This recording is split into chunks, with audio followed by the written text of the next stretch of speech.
Bien-aimés, je vous salue dans le nom de Jésus. Que la journée d'aujourd'hui vous apporte grâce, faveur divine au nom puissant de Jésus-Christ de Nazareth. Le Seigneur veut que nous partageons une parole. Et pour moi, je trouve que cette parole est très très importante. Alléluia. Que cette parole puisse apporter dans ta vie un changement divin, une transformation divine au nom puissant de Jésus-Christ de Nazareth. Alléluia.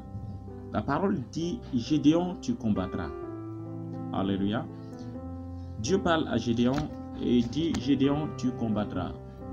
Et je suis venu dire à quelqu'un, bien-aimé, tu combattras. Bien-aimé, tu combattras. Quelles que soient les hauteurs, tu combattras. Quels que soient les obstacles de ta vie, tu combattras. Bien-aimé, l'Éternel combat pour nous, mais la main de l'Éternel est invisible. Il se fait représenter par celui pour qui il combat. Alléluia. Si tu n'as pas représenté l'Éternel, l'Éternel ne combattra pas pour toi. Quelle que soit ta faiblesse, il faut que tu sois là. Pour qu'on sente que c'est le Dieu de tel qui agit. Alléluia. C'est pourquoi, Gédéon, tu dois combattre. Tu dois combattre pour la réalisation de ta destinée. Tu dois combattre pour la manifestation de ta gloire. Tu dois combattre pour que le plan de Dieu, le plan divin de Dieu soit manifesté, arrive en accomplissement dans ta vie. Alléluia. Dis à ton frère, Gédéon, tu combattras. Tu vas dire, bien-aimé, tu combattras. Pour ta destinée, tu combattras. Au nom de Jésus. Amen. Nous allons lire Juge chapitre 6 à partir du verset 14. À partir du verset 14, Juge chapitre 6. La Bible dit, l'Éternel se tourna vers lui et dit, va avec cette force que tu as et délivre Israël de la main des mendiants. N'est-ce pas moi qui t'envoie? Alléluia. Et Gédéon dit au verset 15, ah, mon Seigneur, avec quoi délivrerai-je Israël? Voici, ma famille est la plus pauvre à Manassé, et je suis le plus petit dans la maison de mon père. L'Éternel dit, mais je serai avec toi. Que quelqu'un dise, je serai avec toi. Oh, l'Éternel dit à quelqu'un, je serai avec toi. Alléluia. Il dit, je serai avec toi, et tu battras les mendiants comme un seul homme. Mais Gédéon dit quelque chose au verset 17. Il dit, si j'ai trouvé grâce à tes yeux, donne-moi un signe pour montrer que c'est toi qui me parles. Alléluia. Bien aimé, dans le combat, il faut être sûr de ton allié. Il faut être sûr de celui qui t'accompagne dans le combat. Et si tu n'es pas sûr de lui, il te laissera dans le combat et il fuira. Alléluia. Gédéon est en train de partir avec sa faiblesse. Mais il doit être sûr que son allié est fort, puissant et fidèle. La Bible parle de Gédéon dans un cadre beaucoup plus précis que ça touche tous les chrétiens. Tous les chrétiens. Nous avons des défis à relever. Nous avons des combats à mener. Notre vie est emprisonnée quelque part que nous-mêmes nous ne savons pas. Quel est le problème qui fait que nous sommes toujours dans ces liens-là? Mais la vie chrétienne est une vie de combat. Si tu n'as pas combattu, tu ne recevras pas la victoire. Il n'y a pas de victoire sans combat. Il n'y a pas de vainqueur sans combattant. Alléluia. Et donc, chaque jour de notre vie, nous devions être en train de combattre pour recevoir la victoire. Ça veut dire que nous sommes des vainqueurs. Nous sommes plus que vainqueurs. Mais un vainqueur a déjà combattu. Parce que si tu n'as pas combattu, il n'y a rien qui prouve que tu es vainqueur. Rien ne dévoile ta victoire. Mais il faut que tu aies combattu d'abord. Et à l'issue de ton combat, on te proclame vainqueur. Mais Gédéon est quelqu'un qui réclame sa position, qui dévoile sa position. Il fait partir, c'est-à-dire il sort d'une famille qui fait partie de la tribu de Manassé. Et la famille dans laquelle sort Gédéon est le plus pauvre de Manassé. Le plus démuni de Manassé. Et Gédéon est le plus petit de cette famille. Ça prouve que Gédéon n'a absolument pas ce qu'il faut pour vaincre. Il n'a absolument pas ce qu'il faut pour se dévoiler. Il n'a absolument pas de caractère de celui qui doit vaincre. Aujourd'hui, nous fuyons des combats. À cause de quoi? À cause de notre position. Non, je ne suis pas capable. Non, je ne peux pas arriver. Ce n'est pas possible pour moi. On se dit chaque fois que nous ne pouvons pas atteindre notre but, à cause du fait que nous sommes tels, à cause du fait que nous ne sommes pas arrivés à tel niveau, à cause de quoi? À cause de notre position sociale, à cause de notre position intellectuelle, à cause du bagage que nous avons. À cause de quoi? À cause de ce qui nous manque dans la vie. On dit peut-être parfois, on n'a pas tel bras. On n'a pas tel représentant, on n'a pas telle relation, on fait partie de la famille la plus pauvre, la plus rejetée, la plus démunie. Et on est le plus petit dans cette famille-là. Donc on n'est même pas qualifié. Il y a des combats, on se dit on n'est même pas qualifié. C'est-à-dire que quand on te dit appel d'offres par-ci, tu dis non, ce n'est pas pour nous. Parce qu'on demande les bacs plus 5, les bacs plus 4. Mais toi, tu n'as même pas bac plus 1. Tu dis non, mais je suis pas possible, c'est même pas possible, je ne peux même pas aller là-bas. Gédéon était en train de relater un fait concret. Il était en train d'exprimer la réalité de son quotidien. Il était en train simplement de déballer l'image qui le reflétait. On fait face à des situations, on se dit non, mais ce n'est pas possible pour nous. Et il y a des hauteurs, on dit c'est pas pour nous. Il y a des dimensions, c'est pas pour nous. Tu peux demander à un jeune dans un quartier, tu dis, tu peux devenir président. Il dit, hey, non, mais c'est pas moi ça. C'est pas moi ça. Président, non, c'est pas moi. Ministre, il dit non. Et même il y a des quantités d'argent, quand tu dis, tu vas avoir ça, il dit non, mais c'est pas possible. Il ne se réfère pas de quoi que ce soit, il se réfère de sa position, de sa relation, de son moyen. Et il dit que ce n'est pas possible. Gédéon dit ce n'est pas possible. Je ne peux pas livrer bataille aux Madianites. Je ne peux pas livrer bataille à ce peuple-là. Ce n'est pas possible. Je suis le plus petit de ma maison. Et la maison dans laquelle je sors fait partie de la maison la plus pauvre de ma tribu. Donc je suis disqualifié. Et qu'il y a des combats qui sont perdus d'avance. Et Gédéon a exactement prouvé qu'il n'était pas capable et il n'y avait pas de combat. C'est comme ça aujourd'hui nous vivons. C'est comme ça aujourd'hui le chrétien vit. Le chrétien vit dans des situations et il se dit qu'il n'y a pas d'amélioration. Il n'aura pas d'amélioration. Donc, mieux vaut ne pas perdre mon énergie au fait. Parce qu'en perdant mon énergie, je me fatigue simplement. L'Éternel dit à Gédéon, va avec la force que tu as. Va avec la force que tu as. Qu'est-ce que tu as? Non, je n'ai que 5 pains et 2 poissons. Va avec la force que tu as. Et 5 pains et 2 poissons, est-ce que ça peut nourrir 5000 personnes? Voici le défi à relever. Va avec la force que tu as. Va avec la force que tu as. Ne sous-estime pas cette force. Ne surestime pas cette force. Ne sous-estime pas, ne surestime pas. Mais mets ta confiance à celui qui te dit, va avec cette force. Je te dis, le combat que nous avons à mener est un combat, pas un combat corps à corps entre hommes et hommes, mais c'est un combat d'autel, un combat de Dieu, un combat d'alliés. C'est pourquoi nous n'avons pas à lutter contre la chair et le sang. Nous avons à lutter contre les principautés, les dominations, les obstacles dans les lieux célestes. Mais notre main n'arrive pas là. Mais la main de celui qui nous accompagne arrive là-bas. Dieu ne va pas prendre quelqu'un qui est vaillant, quelqu'un qui est arrivé, qui a toute la connaissance, qui a toute la puissance pour mener cette bataille. Non. La bataille qui est là, la bataille de Dieu, c'est une bataille qui est pour les faibles, mais Dieu se glorifie dans le faible. Dieu se glorifie dans le faible. Donc le faible est pour Dieu son armée. Dieu utilisera un faible ce matin. Toi qui m'écoutes, Dieu va t'utiliser, quelle que soit ta position au nom de Jésus. Quelle que soit la force que tu as, quelle que soit ta faiblesse, Dieu va se glorifier en toi au nom de Jésus. Mais Dieu dit à Gédéon, va avec la force que tu as. Pendant que Gédéon était en train de dire à Dieu, mais je n'ai même pas de force.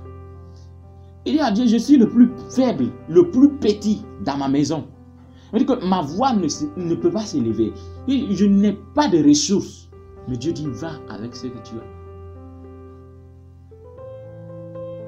Non, je n'ai que 5 pains. Va avec la force que tu as. Tu peux nourrir 5000 hommes avec les 5 pains. Tu peux nourrir 5000 hommes avec les 5 pains que tu as. Va avec la force que Dieu te donne. Le plus marrant, c'est que le chrétien livre bataille, il n'a pas d'arrière. Il livre bataille, il n'a pas d'allié.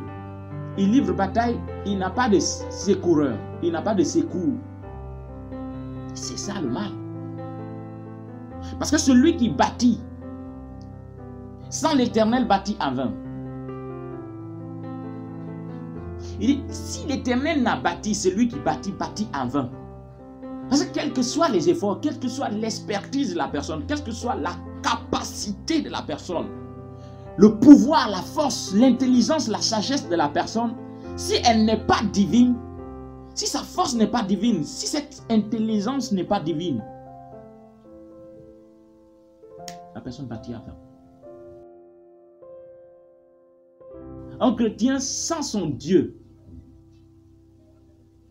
n'est pas un chrétien. C'est un crétin. C'est comme un homme de Dieu sans son Dieu. C'est un homme. Ce n'est pas un homme de Dieu. Mais un homme de Dieu avec son Dieu est un Dieu. C'est pourquoi Dieu pouvait dire à Moïse, il dit, je fais de toi Dieu pour Pharaon. Et Aaron sera ton prophète. Parce qu'un homme de Dieu avec son Dieu est déjà divin. Un homme de Dieu avec son Dieu est inarrêtable. On ne peut pas l'arrêter. Ce n'est pas possible. Partout où un homme de Dieu se présente, la Bible déclare que les ténèbres sont obligées de prendre fuite. Partout où un homme de Dieu parle, la création fait silence. Parce que ce n'est pas lui qui parle, mais c'est le Dieu qui l'a envoyé qui parle en lui. Et c'est comme ça le chrétien. C'est comme ça un enfant de Dieu. L'enfant de Dieu ne voit pas ses forces. Lui, il se dit que quand je vis, ce n'est plus moi qui vis, mais c'est le puissant qui vit à moi. C'est le redoutable qui vit en moi. C'est l'armée céleste qui vit en moi. Je suis une terreur pour l'ennemi. Partout où je passe, toute création fait silence à cause de l'Éternel qui habite en moi. Est-ce que tu sais que quand tu marches, tu as une divinité ambulante? C'est pourquoi les gens n'ont pas compris la divinité de Jésus. Ils n'ont pas compris Dieu qui opérait en lui. Ils n'ont pas compris l'Esprit de Dieu qui était en ce grand homme. Il dit, rien ne m'est impossible. Ce n'est pas possible. Dieu ne me refuse jamais quelque chose. Même quelqu'un est mort et que la personne a fait 3 jours, 4 jours dans le tombeau, la personne n'est pas un obstacle pour moi. Non, non, non, non, non. Cette personne revient à la vie à cause de celui qui habite en moi, à cause de celui qui est mon Dieu, à cause de mon appui, à cause du nom de l'Éternel des armées. Le chrétien sans Dieu, le chrétien sans recours, le chrétien sans son appui, n'est pas un chrétien. C'est un crétin. Et s'il perdure, il devient gratin. Il faut que nous soyons avec notre Dieu. Ce qui caractérise le chrétien, c'est son Dieu. Ce qui caractérise le chrétien, ce n'est pas ses moyens. Ce n'est pas la force qui est en lui. Mais c'est le Dieu qui l'accompagne dans ses épreuves. C'est pourquoi le chrétien ne doit pas être quelqu'un qui livre bataille à cause de ses moyens. Non, je livrerai bataille même quand je n'ai pas les moyens qu'il faut. Je livrerai bataille parce que je m'appuie sur l'Éternel des armées. Je sais que chaque fois que j'irai en combat avec l'Éternel des armées, je sortirai glorieux, je sortirai vainqueur. C'est le combat du chrétien. David vient au combat, il n'a même pas d'armure. La Bible dit que le roi Saül a porté ses armures à David. Mais c'était tellement gros qu'il les a enlevées. Il est parti livrer bataille sans armure. Mais l'Éternel est avec lui. Le combat que tu as amené, c'est un combat qui est lié dans plusieurs domaines de ta vie. Peut-être lié en domaine sanitaire, en domaine financier.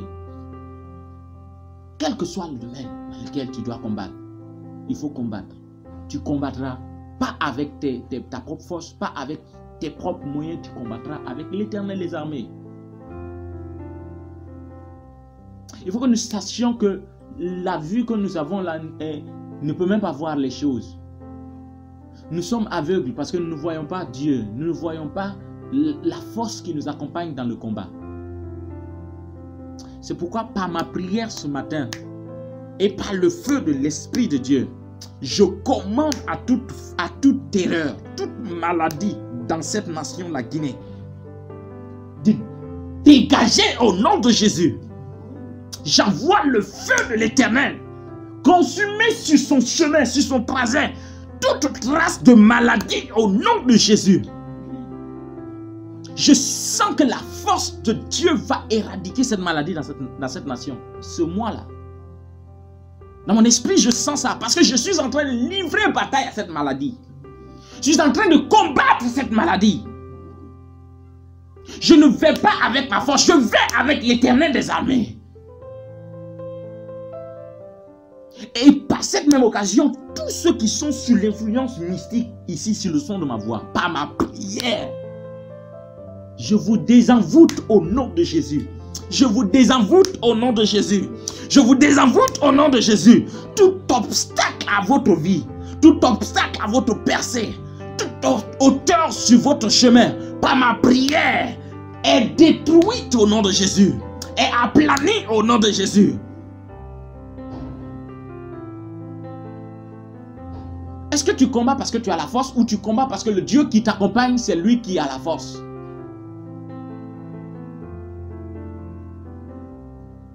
Il dit, je peux tout par celui qui me fortifie. Est-ce que tu peux tout par tes propres moyens ou tu peux tout par celui qui te fortifie, par l'Éternel qui t'appuie? Notre force doit être basée sur l'Éternel. Nous devons fonder notre chrétienté sur l'Éternel. Même notre sanctification sur l'Éternel. Si ce n'est pas l'Éternel qui est à la base de ta sanctification, tu tomberais toujours. Regardez, on peut voir des chrétiens qui se lèvent, qui se disent non, aujourd'hui, je prends la décision de ne pas tomber. Tu prends la décision où tu demandes à ce que l'Éternel t'accompagne dans ce processus. Si tu prends la décision de ne pas tomber, tu tomberas. Mais si tu vas avec l'Éternel des armées, tu ne tomberas pas. Tu ne tomberas pas. Tu ne tomberas pas. Des gens qui se livrent bataille. Dans les messages, c'est des flashs qui sortent. Des flashs pour montrer que tu n'es pas à la hauteur. Je sais que je ne suis pas à la hauteur. Bien aimé, je ne suis même pas en train de faire mon effort pour montrer à quelqu'un que je peux faire quelque chose. Que je suis à la hauteur de quelque chose. Non, je ne peux rien. Vous avez raison. Je ne peux absolument rien. Mais mon Dieu, lui, il peut quelque chose. Il pourra tout. Il m'enverra à bon port. Je ne suis pas en train de montrer ma capacité de faire les choses. Je ne suis pas en train de montrer ma puissance. Je ne suis pas en train de montrer mon intelligence ou mon savoir-faire. Mais je suis en train de révéler l'Éternel des armées qui m'a dit, va avec la force que tu as. Je suis en train de parler de l'Éternel des armées qui a dit, c'est moi qui serai avec toi. Oh, que personne ne puisse avoir la peur de son Goliath. Goliath ne peut rien devant ton Dieu. Goliath ne peut absolument égaler ton Dieu. Goliath face à ton Dieu est écrasé. C'est un incirconcis et on peut couper ses prépuces.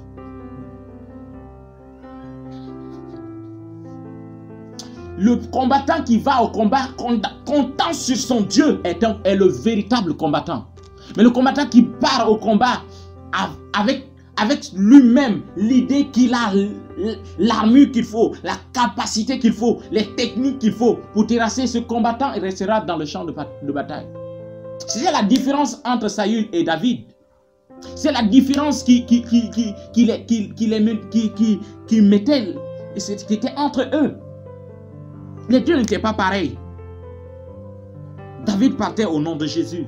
Il partait au nom de l'Éternel des armées. Il ne pouvait pas partir par son nom propre. Non. S'il arrive là par son nom propre, il sera écrasé. Est-ce que tu vas avec Dieu? Est-ce que tu sens que même si les hommes te disent que tu n'arriveras pas, ils le disent comptant sur toi, mais toi tu iras comptant sur quelqu'un qui est derrière toi. On te dira non, mais tu ne peux pas atteindre le sommet de cette montagne. Bien aimé, qui est cette montagne devant Zorobabel? Qui est cette montagne devant Zorobabel? Cette montagne sera aplanie. Ce n'est ni par ma force, ni par ma puissance, mais par l'Esprit de Dieu. Cette montagne sera aplanie. Il n'y a pas de maladie qui peut résister Dieu. Il n'y a pas de fléau qui peut égaler Dieu. Je commande que ce virus mortel soit dégagé de ma nation au nom de Jésus. Je commande que ce virus qui dégage l'odeur de la mort soit chassé de ma ville au nom de Jésus. Je commande qu'il plie bagage au nom de Jésus. Que l'esprit qui l'anime, l'esprit qui fait sa force soit lié et projeté dans les abîmes profonds au nom de Jésus. Par ma prière ce matin, je crie à l'Éternel, tout fléau dans cette nation, tout fléau dans ce pays, tout mort prématuré qui ravage ma nation, je commande ce fléau de plier bagage au nom de Jésus.